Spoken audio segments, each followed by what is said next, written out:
Assalamualaikum warahmatullahi wabarakatuh. Apa kabar? Guru-guru TKI TA Sunnah yang hebat. Masya Allah. Hari ini saya Pravitan Lamsari akan menyampaikan rancangan pembelajaran yang berpusat pada peserta didik dan mengintegrasikan seluruh aspek perkembangan peserta didik pada fase fondasi. Pengamatan yang saya lakukan menunjukkan beberapa hasil, yaitu beberapa anak memegang krayon menggunakan 5 jari, beberapa anak belum dapat menjawab siapa, mengapa, bagaimana, ataupun punya siapa, beberapa anak belum mampu mengekspresikan emosinya, dan beberapa anak belum mengenali simbol huruf ataupun familiar dengan huruf. Tantangan yang dihadapi yaitu kurangnya bermain permainan dengan berbagai alat dan bahan di rumah, kurangnya komunikasi dua arah di rumah, kurangnya kesempatan bermain dalam mengeksplorasi sehingga belum banyak mengalami ragam emosi, dan kurangnya ketersediaan buku cerita.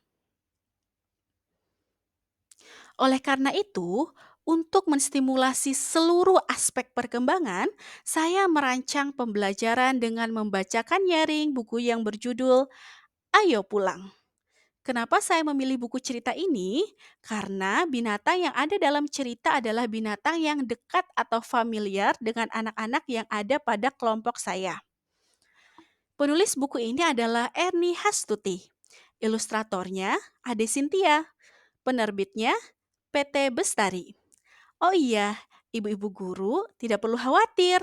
Buku ini dapat dibaca secara daring di Literasi Cloud. Mengapa membacakan nyaring?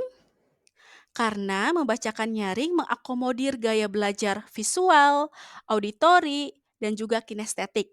Juga bisa mengintegrasikan seluruh aspek perkembangan, baik fisik motorik, kognitif, bahasa, dan juga sosial emosional. Dan juga bisa melibatkan peran orang tua.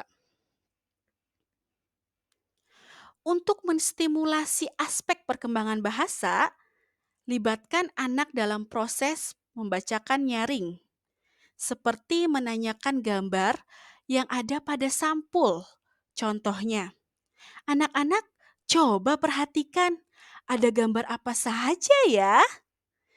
Juga ajak anak menerka atau menebak isi cerita sebelum kita bacakan cerita tersebut. Oh iya, jangan lupa ya Ibu Guru ya, untuk menyebutkan penulis dan juga ilustrator serta penerbitnya sebelum membacakan cerita. Ketika anak-anak mencoba untuk menebak isi cerita, anak-anak akan belajar bahasa yang terstruktur. Untuk mengembangkan atau menstimulasi aspek perkembangan fisik motorik, ajak anak mengikuti gerakan yang dilakukan oleh tokoh. Di sini tokohnya bernama Toleh. Nah, Toleh ini sedang menarik sapinya. Nah, kita bisa ajak anak-anak untuk mengepalkan jari dengan kuat dan berpura-pura sedang menarik sesuatu. Hmm, seperti yang dilakukan Toleh kepada sapinya. Nah, ini juga akan membuat anak-anak bergerak, sehingga anak-anak yang mempunyai gaya belajar kinestetik tidak akan merasakan bosan ketika mendengarkan cerita. Untuk menstimulasi perkembangan sosial emosional, ajak anak untuk menunjukkan ekspresi emosi. Di sini, ekspresi yang muncul adalah ekspresi marah. Dalam cerita, uh, sepertinya si anak sapi sangat marah. Uh, gawat. Nah, tanyakan kepada anak-anak, coba bagaimana ekspresi teman-teman ketika marah? Coba tunjukkan wajah teman-teman ketika marah. Nah, jangan lupa tanyakan satu demi satu hal apa yang membuat anak-anak marah. Kemudian, untuk menstimulasi aspek perkembangan kognitif, bisa dengan menanyakan anak bagaimana suara sapi. Kemudian, tunjuk huruf di buku selama membacakan nyaring.